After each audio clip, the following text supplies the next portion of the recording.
mural tentang Pak Jokowi. Gimana tuh tanggapannya Om? Yang lagi Yakin rame. lo itu Pak Jokowi? Gue tanya dulu. Ya kan Banyak pelawak-pelawak mirip Mirip seseorang, Jokowi ya? mirip lo banyak. Gitu. Gue gak nyebut nama ya.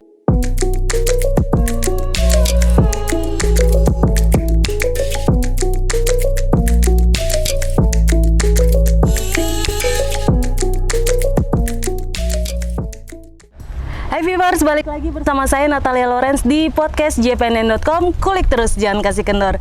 Dan seperti yang viewers lihat saat ini, saya nggak berada di studio, melainkan di sebuah tempat yang penuh barang-barang seni dan barang-barang nyentrik, yaitu Semanggi Center alias Semangat Berbagi, yang dikelola oleh seorang seniman nyentrik juga bersama teman-temannya, yaitu Om Edi Bonetsky. Halo Om, apa kabar ya? Halo, sehat. Seger ya? Kulik terus. Kulik terus. Jadi ini kita khusus membahas bukan hanya karya seni, tapi juga karya seni dari Om Edi. Kan Om Edi juga musisi, penyuli suara juga ya. Dan banyak karya-karya Om Edi lainnya. Dan kita juga bakal ngebahas soal polemik mural yang sedang ramai saat ini. Asik. Tapi sebelum itu pasti viewers pengen tahu dong, Om Edi ini sudah berapa lama menjadi seorang seniman dan musisi? Bisa diceritain dikit? Saya tuh bukan seniman atau bukan musisi. Terus apa tuh? Karena sudah menghack tubuh saya dari mulai SD kelas 5. Dari SD kelas 5. Kelas 6 sudah juara vokal grup, silat, atletik, maraton. Multi talenta gitu. Iya. Udah bikin lagu Maling Celengan dulu kan. Maling kelas Celeng. 1 SMP ya. Jadi sehari tuh udah bikin lagu, terus SMP kelas 2 bikin grup ngamen. Kayak lagu-lagu Pancaran Sinar Petromak gitu. Main bola. Main bola. Jadi striker, ikut anak gawang di Senayan, Indonesia Muda Galatama, macam-macam UMS 80. Itu tahun berapa tuh, mohon maaf nih Om? Usia kelas 4 SD lah. Oke. Memori saya kan masih nih menghack tubuh. Bagi saya itu menghack ya. Tapi baik ya, hacknya baik. Dia mendekonstruksi perilaku karena orang tua saya adalah mantri kesehatan, main keroncong juga. Emas saya tukang mandiin jenazah, dulu TKI di Belanda, Itali, zaman zaman Subandrio ya. Iya.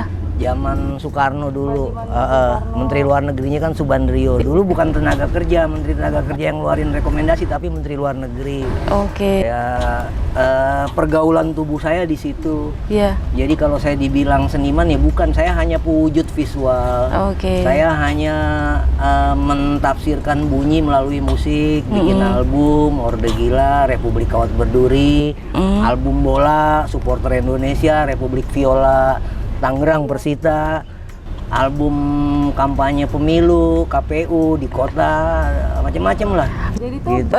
Sebanyak itu Om kerjaan sendiri atau bareng sama tim, ada yang bantuin gitu? Dari mulai SD kita terbiasa dengan semangat kerjasama, kolektif. Oke.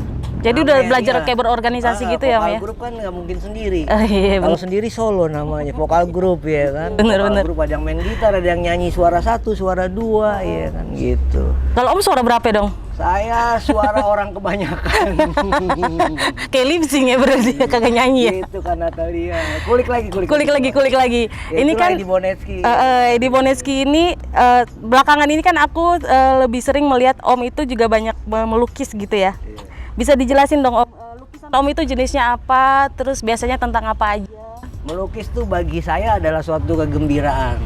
Dia kalau olahraga, sebelum olahraga warming up. Dia adalah warming up. Bagaimana tubuh lentur, melihat Natalia yang cantik pakai kacamata. Aduh.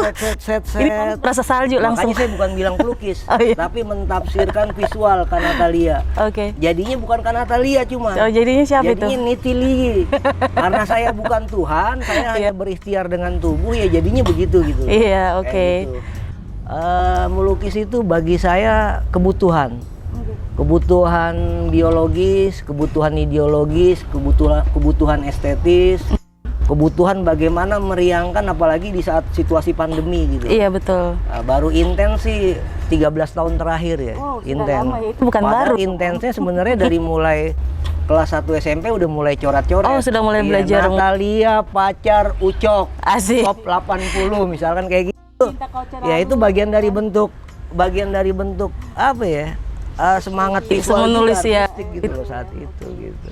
Terus tapi sekarang ini lukisan Om ini termasuk jenis apa Om? Genrenya gitu? Jenis kelaminnya laki-laki, perempuan, anak-anak, ibu-ibu, bapak-bapak, agamanya Jadi kayak semua agama, kepercayaannya semua kepercayaan. Kalau bicara soal gennya ya darahnya merah, ya kan, tulangnya punya tulang, beriga, kontemporer. Kontemporer. Bonetsky Code. Kalau Itu di hashtag Bonetsky Code. Bonetsky Code. Saya nggak tahu itu urusan perkara-perkara S2 S3 ya. Ya. Seni penciptaan, urusan kurator yang mentafsirkan itu gitu. Tapi Om bisa jelasin dikit nggak? Lukisan kontemporer itu seperti apa sih? Lukisan kontemporer tuh lukisan wajah Kanatalia hari ini yang digambar secara hari ini. Oke. Iya. Kanatalia misalkan pakai masker bening, kemudian hasil gambarnya ternyata matanya ada 4 gitu loh. Iya benar ya. Suka-suka hari ini aja gitu loh. Jadi kalau Kanatalia lagi makan pizza, terus gambarnya ternyata makan ceker, ya itu kontemporer gitu loh. Di antara semua semua karya-karya Om Edi, terutama yang lukisan ini, ada juga kayak tema-tema khusus yang mungkin kayak mengkritik kebijakan atau apa tuh pernah ada seperti itu Om? Itu bisa dilihat di hashtag saya ya. Ada Art Mass Exposure, seni pembongkaran massa. Itu bagaimana sesungguhnya karya seni itu ikhtiar si seniman, ikhtiar manusia pembuatnya itu melihat sebuah persoalan, kemudian didedahkan di dalam satu media apapun, kemudian ada solusi, pendekatan solusi di situ yang diciptakan, diikhtiarkan untuk disampaikan kepada publik. Kalau korupsi itu sebenarnya begini kita terjemahin, kayak ini nih 2 triliun kemarin di akhir yang ya, 2 pandemi triliun, ada bantuan bla bla bla. Ini ternyata hoax. Ini baru dibuat kita dong berarti. Bilang itu hoax tapi masuk ke karya jadi arsip pandemi. Arsip pandemi ya. Koper-koper ini bagaimana dulu orang bermigrasi, ngungsi, pindah-pindah. Iya betul. Karena kerusuhan bawa koper, ijazah diselamatin, itu bermigrasi. Orang dulu berangkat haji, berangkat kemana misa ya kan, ibadah.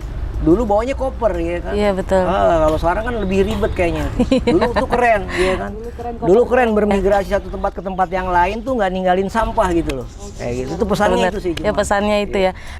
Apalagi tema yang sering Om ambil selain ini kan contoh kayak korupsi, apalagi tuh ya banyak yang sering. Sih tema permainan tradisi juga, tema keseharian, tema ketahanan pangan, tema bagaimana warga bantu warga, apalagi sekarang masa pandemi. Tema-tema bagaimana memulai sesuatu tidak dengan warna-warni tapi satu warna, dalam keterbatasan ada sesuatu yang tidak terbatas. Tema-tema itu, tema-tema yang natural lah, yang mudah dijumpai oleh si tubuh sehari-hari itu. Biasanya karya-karya Om ini dipamerkan di mana aja kegiatan-kegiatannya? Dalam berkarya saya tuh apa ya? Berkarya bikin ada arsip, bacaan, penglihatan, pendengaran, gelisah, jadi karya, simpen, jadi investasi kan celengan lah kalau bahasa orang dulu. Nanti dipamerkan ketika ada open call, ada submit atau pameran sendiri lebih baik. Bikin pameran sendiri. Saya sering bikin pameran sendiri keliling dari kafe-kafe, warung-warung, berapa komunitas-komunitas. Dari publik kepada republik itu banyak tuh rekam jejak itu, digital itu. Ada juga yang sudah sampai ke luar negeri Om, karya-karya Om gitu? Ada. Lukisan? Ya Belgia sempet lah, ke beberapa negara lah. Itu dikoleksi secara rilisan fisik dan digital. Gitu. Kalau rilisan fisik nih karyanya nyampe ke sana. Bawa ke sana. Kalau dia minta gambarnya doang digital, kita cetakin kirim. Kirim. Untuk jadi merchandise apa gitu. Keren. Om, tadi kan kita sudah sempat ngebahas soal lukisan-lukisan. Sekarang aku pengen banget minta pendapat Om soal ini ramainya polemik tentang mural yang memberi kritik terhadap pemerintah, dan baru-baru tuh yang mural tentang Pak Jokowi. Gimana tuh tanggapannya Om? Yang lagi yakin lo itu Pak Jokowi? Gue tanya dulu. Ya kan. Banyak pelawak-pelawak mirip seseorang, mirip lo banyak gitu. Gue gak nyebut nama ya. Si pemuralnya juga nggak pernah nyebut nama lo. Iya benar. Iya, bisa aja ada grup namanya 404, ada grup band namanya Not Fun, mukanya sama. Jangan baperan lah. Iya benar. Ya kan gitu. Ya dulu polemik banyak. Taufik Ismail sama Pram polemik, tapi dia berpelukan dengan karya, kan keren tuh. Iya betul. Ya polemik sesungguhnya, namanya aja polemik, itu kan riset ilmu pengetahuan. Kata-katanya kalau di Wikipedia dibuka, di EYD polemik itu apa? Polemik itu adalah sesuatu yang menjadi bahan topik hari ini, kemudian dikedepankan dengan pendekatan ilmu, ya kan? Iya. Pendekatan empirik, pendekatan culture, pendekatan apapun, bla bla bla bla bla bla. Kemudian didedahkan, publik tahu, dan jadi asik belajar semua. Gue belajar di rumah, jadi anak gue adem belajar, juga kan iya. ya? Nggak Bukan rame. diberangus gitu loh. Oke. Ya, ini sesuatu yang salah sungguhnya. Salah dalam artian cepat mengambil keputusan, cepat menghakimi, karena masyarakat kita hari ini adalah hakim yang paling baik, bro. Iya. Bukan masyarakat ya, kekuasaan juga begitu terkadang. Nah, teman-teman gue nih yang di sini, Yap. yang jadi PNS, gue bilangin ya, lu kerja dengan baik aja lah. Iya betul. Ya kan? Lo jadi wali kota dengan baik aja lah, jangan menghakimi rakyat juga. Hari ini orang perut lapar nggak teriak-teriak, ya kan? Bisa jadi dia makan tanah, makan tulang ikan yang dimakan kemarin dagingnya, tulangnya nggak habis dimakan, hari ini direbus biar jadi lunak, tulang lunak gitu loh. Iya, bener. Ya ini gue pendekatan secara tubuh ya. Iya. Karena hari ini juga negara nggak pernah hadir di masa pandemi dengan dunia kreatif, space, pameran, enggak. Orang bertahan hidup hari ini, si muralis, street artist, dengan caranya mereka seneng olahraga, gambar, ya kan. Nah itu yang harus difasilitasi gitu loh. Selama ini? Hah? Selama ini? Selama ini kan pameran nona nanya ya, oleh ya, ada pejabat datang ini gitu loh, kagak asik loh, kagak pinter. Apalagi pemajuan kebudayaan, kebudayaan mendedahkan itu, kemerdekaan berekspresi, tapi dengan pertanggungjawaban. Yep. Itu kan estetis. Benar. Kalau Plato, Aristoteles tahun sekian sebelum Masehi udah ngomong, segala sesuatu yang dikerjakan dengan pendekatan ketidaksengajaan akan melahirkan estetika murni yang bisa dinikmati oleh publik. Itulah yang hari ini dinamakan seni publik. Baca lagi lah, ayo gue juga belajar gitu loh. Gitu. Ini kan polisi masih mencari katanya yang si muralisnya. Iya, nggak lucu juga kalimat mencari, memburu. Yang buru, kalau maling ayam diburu juga nggak pantes. Iya nggak? Kalau maling negara diburu tuh keren, bahasa buru loh, hunting.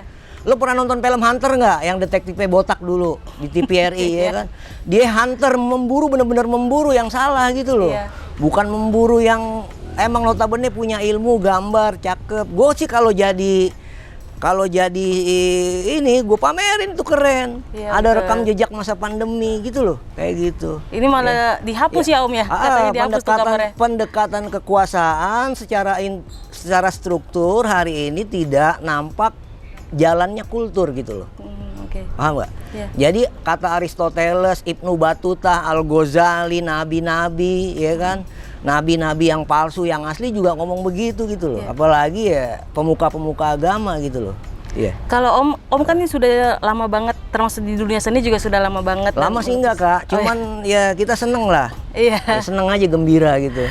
Nah, menurut Om sejarah mural di Indonesia itu mulainya dari sejak ya, kapan? lo lihat lah zaman Bung Tomo, mural itu lahirnya cuman hanya ada satu kata, lawan penjajah. Penjajah itu kan mural dari narasi. Iya. Lo lihat dulu di kereta-kereta, merdeka atau mati, itu kan mural. Belanda aja nggak ngapus ya? Indonesia for Indonesian, ya kan? Itu kan mural. Belanda nggak juga ngapus, itu jadi bagian dari arsip, keren loh. Iya. Lo lihat Indonesia sekarang arsip-arsipnya ada di Belanda kan, keren. Nggak dihapus sama Holland Inlander gitu loh. Iya. Tapi di sini. Ayo belajar sejarah lagi, Pak, Bu. Maaf, Edi Bonetski mah teman kecoa, siap diajak diskusi gitu. Mantap. Nah, kalau dari setelah adanya yang tadi polemik katanya diburu si muralisnya itu, kalau ada teman-teman Om Edi nggak? Lo tahu tikus nggak? Diburu pakai racun itu kan lucu ya. Ya janganlah, anak sendiri lah. Nih gue di rumah, gue nggak dapet jajan dari bokap gue, dari bokap gue. Bukan emak ya, emak gue kan nyimpen duit. Bokap gue nggak ngasih, padahal duitnya emang belum dikasih ke nyokap gue. Kemudian gue ngambil duit bokap gue. Jadi dimarahin bokap kan, nggak diburu kan, tapi dibelai. Paling juga dipukul doang. Ya. Terus bokap gue tindakannya semena-mena sama keluarga. Apa? Ya gue memberikan keyakinan kalau kepada bapakku, ayahandaku, Pak itu salah. Dengan karya gitu loh. Bener nggak? bener, Itu bokap bener, ya. Nggak tahu gambar itu siapa, nggak tahu. Apa pelawak siapa yang kurus-kurus itu ya kan? Nggak tahu. Janganlah menerka-nerka. Iya benar. Ilmu estetika lu cuma sebatas itu. Lu taunya borgol, Iya, apa senjata, Terus tiba-tiba lu nyari darderdor, ya orangnya. kan? Iya, ini seni bukan maling bro, ya kan gitu. Dan Om Edi sendiri sudah pernah buat mural di Tangerang ini? Ah, Maksudnya di jalan-jalan? oh iya tadi malam saya bikin. Di mana itu? Iya bikin. Hapus korupsi ya kan, jangan muralnya. Gitu. Oh iya, aja. yang Om kirim ke aku itu ya. Iya. Itu di daerah mana? Posyandu itu? seneng ibu-ibu. Oke Om, asik. Nggak boleh ngentit bansos buat RT RW. Iya kan, keren. Iya, Ini iya. seni publik men. Hari ini Indonesia nih gotong royong udah kayak gitu. Yep. Ya, presidennya udah keren. Tinggal yang di bawah-bawah nih mau keren gak lo gitu loh. Jadi udah keren nggak yang dibawa-bawa kalau Om lihat? Natalia aja keren hari Asik. ini, iya kan? Natalia keren, iya kan? Iya benar. Temen-temen lu juga harus keren gitu loh. Oke. Iya. Kalau ini aku mau nanya ini aku secara awam ya Om. Iya. Kalau kita nggambar mural di tembok-tembok di jalan itu perlu izin nggak sih Om? Izin sama tembok. Punten-punten anak bagong mau lewat tuh izin. Heeh. Seni publik adalah bagian, kalau katanya Immanuel Kant, bagian dari ketidaksengajaan tubuh untuk melakukan tindakan dengan kesadaran yang hasilnya bisa dinikmati oleh estetika tubuh manusia yang lain gitu. Iya. Itu dia poinnya. Gue gak ngejelasin yang lain ya. Iya. Kalau izin-izin namanya lo ormas, daftar dulu, iya kan? bener. Gue mau gambar ini, nanti ada pesanan dari Pak Bagong. Oh gambarnya harus Bagong ya, numpang lewat gitu Iya. loh. Nggak seru, iya kan? This man seni hari ini gitu. Mantap. Iya. Ini Om, tadi ini menyambung lagi. Menurut Om aja ya, di pemerintahan mana kebebasan berekspresi dalam berseni itu lebih lebih luas dibanding. Wow Om, ini lukisan kita Asik, jatuh. nggak apa-apa. Nggak apa-apa ya. Tanda alam. Tanda alam. Ada Dia yang ngamuk ya? Dia angin bertiup itu nggak pakai izin men, Oh, gitu loh. Iya. Ya Om, biar nggak jatuh lagi Om Iya. ya. 2 triliun nih jatuh. 2 triliun jatuh, buset. Gak apa-apa jangan disensor. Tahu gitu tadi gue taruh tas di situ. Iya. Triliun lumayan bagi 2 ya. Apa tadi? Menurut Om, di pemerintahan presiden mana kebebasan berekspresi dalam dunia seni itu terbuka lebar? Kita hari ini masih belajar karena pemajuan undang-undang kebudayaan, undang-undang pemajuan kebudayaan baru diketok itu 2 tahun terakhir. Harus dipelajari juga itu nanti bentuk bukunya apa, direktorinya seperti apa, mappingnya seperti apa, semua harus belajar. Ya. Oke. Kalau dari Soekarno sebenarnya udah ada ilmunya, Manipol Usdek, Iya. ya kan?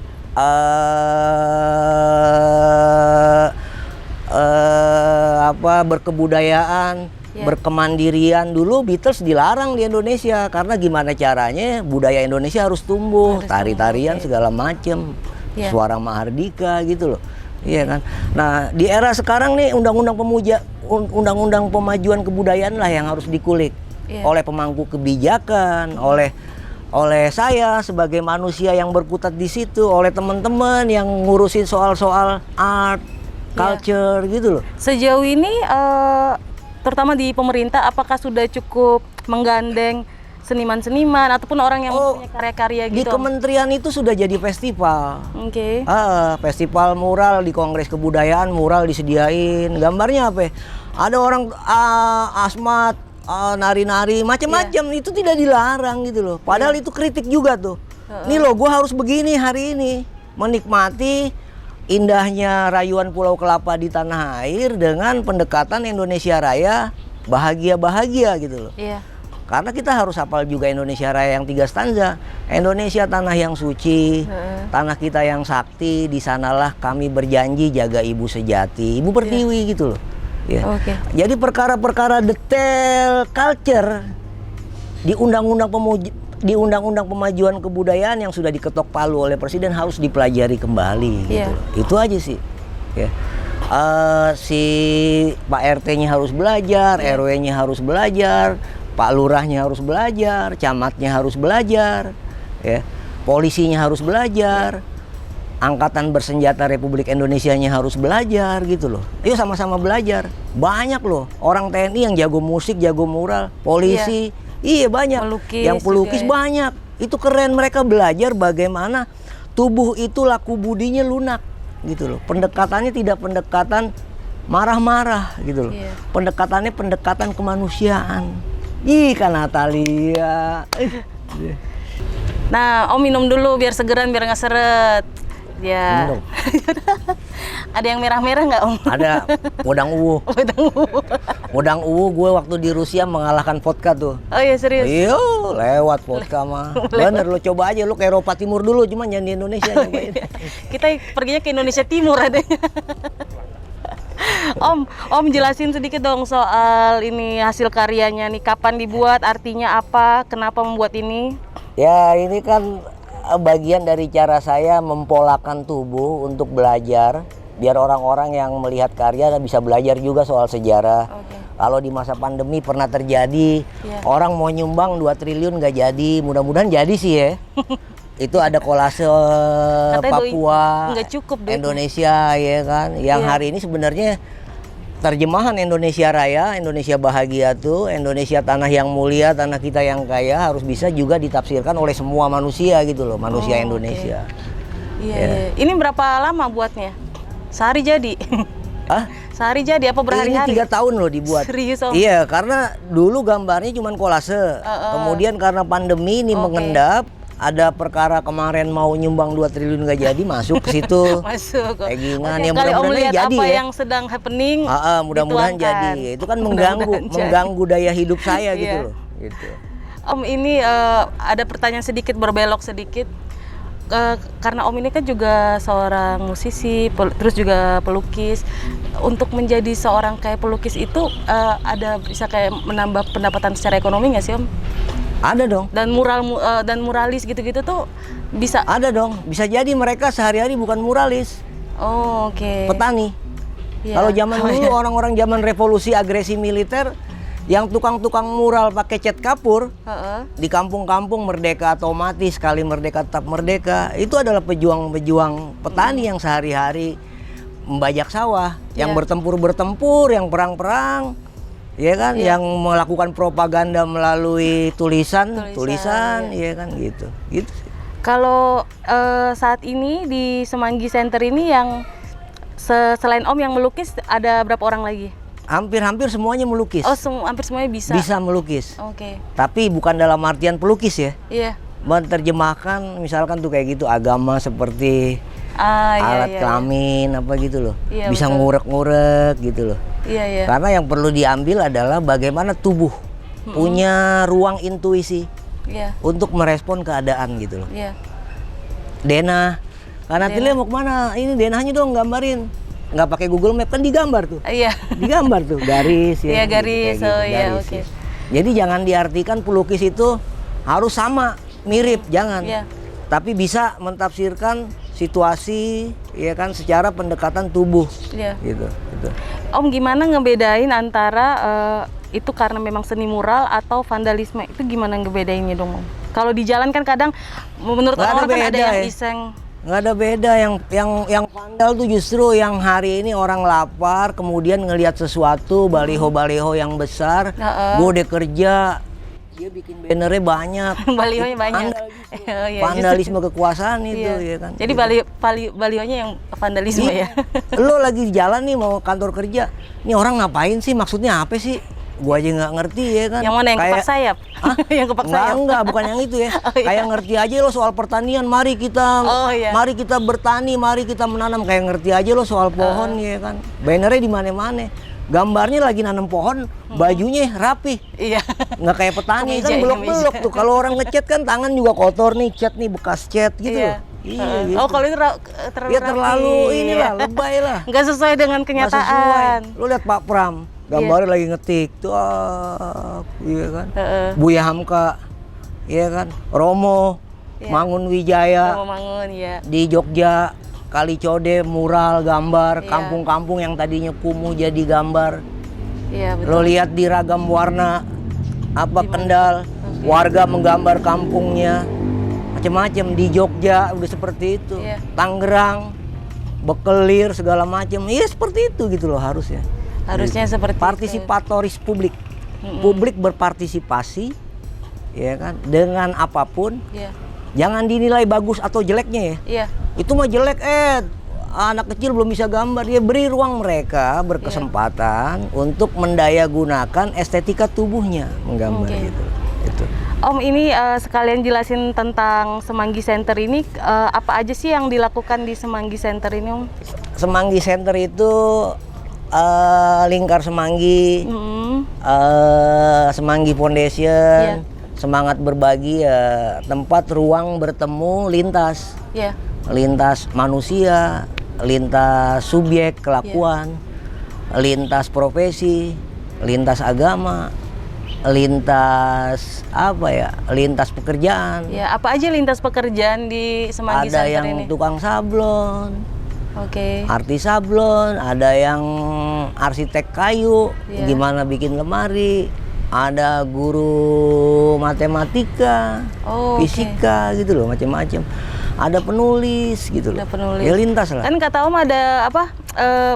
Belajar gratis yang PAUD. PAUD. Iya. Pendidikan anak usia dini ada juga gitu. Kita juga mengeluarkan ijazah gitu ada. Ya, cuman pandemi sekarang. Karena pandemi jadi sedang tidak jalan. Hahaha dulu.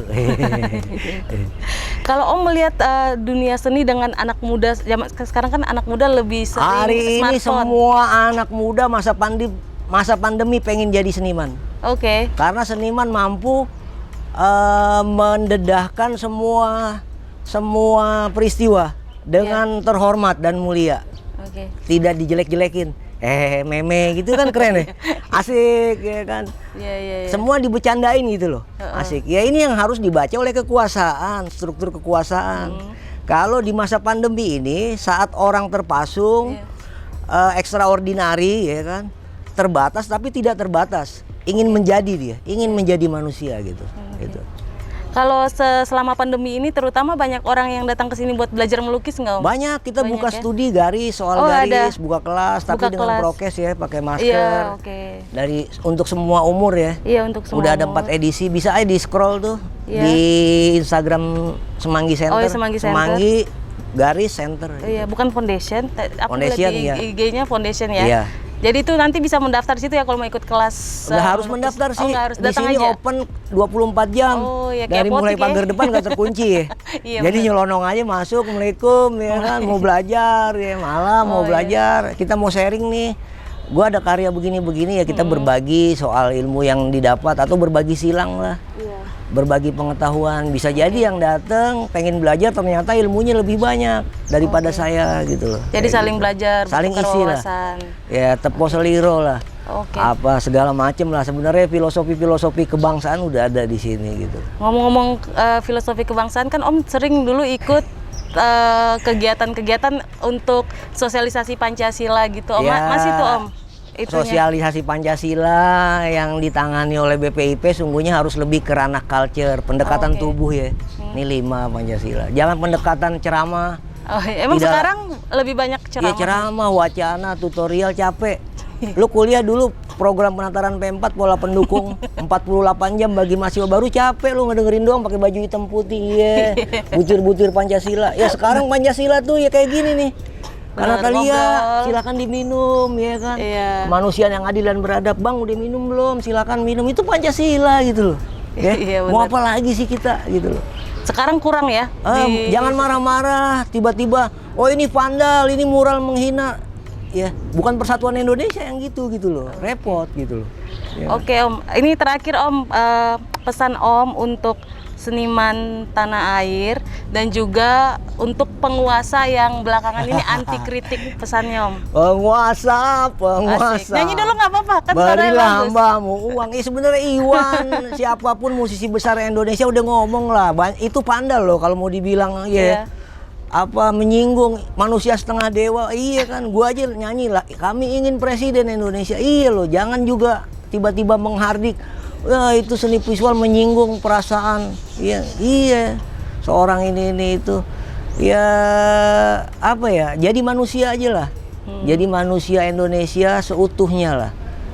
Jangan lo pakai baju kaos oblong soang udah enak, tiba-tiba lo pengen Louis Vuitton, Dolce Gabbana, kan sakit jiwa lo ya kan. Jadi inget seragam itu buat ya. penguasa ya. Oh iya, buat pengusaha. Jangan lo punya mobil satu Avanza buat jalan-jalan keluarga aja udah cukup, tiba-tiba pengen mobil yang lebih mewah, buat apa juga ya kan. Tiba-tiba ada orang naik sepeda lo klaksonin gitu loh. Buat apa juga sih ya kan, bukan manusia seutuhnya juga tuh. Amanat apa Undang-Undang Dasar 45 kan gitu. Ya kan? Kalau pesan untuk seniman tanah air gimana Om?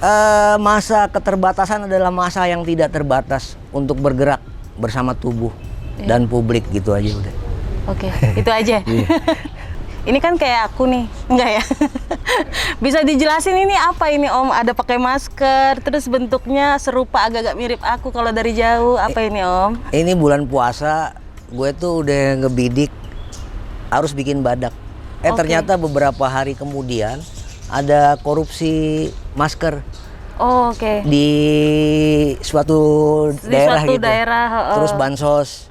Bansos. Terus orang harusnya laut Kita Jaya tiba-tiba dikorup segala macam. Oke. Ya udah, yang terbersit di gua karena Banten adalah badak, lambangnya ya badak. Kalau lo berkelakuan nggak tahu malu ya muka badak. Karena dia harusnya dilindungin ya kalau secara kebadakan. Nggak apa-apa. Secara kebadakan harusnya dia dilindungi di ujung kulon gitu. Tapi hari ini tidak, pesannya itu tadi, pesan faunanya. Ini masker ya karena hari ini pandemi gitu loh. Itu. Ini berarti semuanya Om buat sendiri? Ini styrofoam, saya kolaborasi sama Kaan seniman juga, seniman patung. Kemudian saya ngonsepin secara skate, badaknya begini-begini dia garap. Karena segala sesuatu karya visual itu harus dimulai dari skate. Skate. Lu juga jadi manusia kan diseket sama orang tua. Dengan hubungan biologis tuh skate tuh bentuk skate gitu. Iya gitu. Betul. Ya jadinya seperti ini. Ini materialnya kan styrofoam. Yang harusnya sampah dilapisin sama kertas roti. Kertas roti. Tipis. Kemudian dikasih cat akrilik, belum dipernis. Ini jadi investasi saya berdua sama Semanggi. Nanti akan dipamerkan keliling juga nih. Oh ini bakal kapan tuh Om? Ada beberapa judul yang sudah kita platformkan. Bat itu kan gelap. Bat itu kan jahat deh. Dak itu panggilan orang Banten. Dak, apa kabar nih? Ya kan? Bung, apa kabar gitu. Atau muka badak sekalian. Muka badak sekalian. Ini ada anaknya juga. Ada anak. Ini tantenya. Om, ini kenapa lebih banyak warna pinknya? Emang ada apa? Ada artinya nggak sih? Gue jatuh cinta sama faunanya badak. Oh, oke. Kalau lo nggak punya cinta, lo pasti banyak merusak. Kalau diskusi ke manusianya kalau lo nggak bisa jadi manusia pasti lo banyak merusak, lo nggak punya cinta gitu loh. Ini terima kasih dan ini semoga nanti lancar ya buat keliling-kelilingnya. Keliling-keliling. Dan terima kasih JPNN. Asik. Semoga sukses terus berkarya seni dan berkarya, kan banyak banget talenta Om Edi Bonetsky ini. Semoga terus jaya karya-karyanya. Itu talent Om. Dan viewers dimanapun kalian berada, terima kasih banyak. Dan tetap untuk selalu menjaga protokol kesehatan di masa pandemi ini. Nantikan podcast jpnn.com bersama saya pekan depan. See you. Margo Ban.